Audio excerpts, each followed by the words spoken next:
अंतकाले च मामिव स्मरन् मुक्त्या कलेवरं यः प्रयाति स मद्भावं याति नास्तत्र संशयः। अंतकाल में जो कोई मेरा स्मरण करते हुए शरीर त्याग करता है वह तुरंत मेरे स्वभाव को प्राप्त होता है। इसमें रंच मात्र भी संदेह नहीं है। जो व्यक्ति मृत्यु के समय कृष्ण का चिंतन करता है वह कृष्ण को प्राप्त होता है। मनुष्य को चाहिए कि वह कृष्ण के स्वरूप का स्मरण करे और यदि उस रूप का चिंतन करते हुए वह मर जाता है तो वह निश्चित ही भगवत धाम को प्राप्त होता है।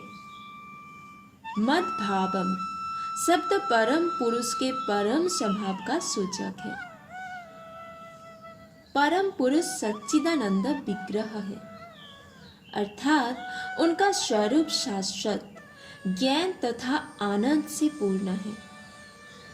हमारा यह शरीर सच्चिदानंद नहीं है। यह सत नहीं अपितु असत है। यह शाश्वत नहीं अपितु नाशवान है।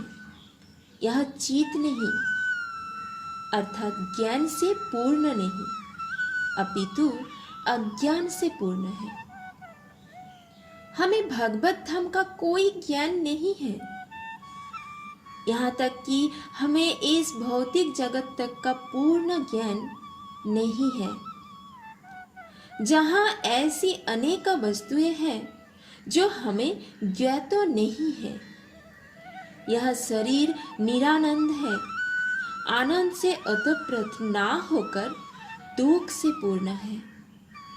इस संसार में जितने भी दुखों का हमें अनुभव होता है वह शरीर से उत्पन्न है, किंतु जो व्यक्ति भगवान कृष्ण का चिंतन करते हुए इस शरीर को त्यागता है वह तुरंत ही सच्चिदानंद शरीर प्राप्त करता है। इस शरीर को त्याग कर इस भौतिक जगत में दूसरा शरीर धारण करना भी सुव्यवस्थित है।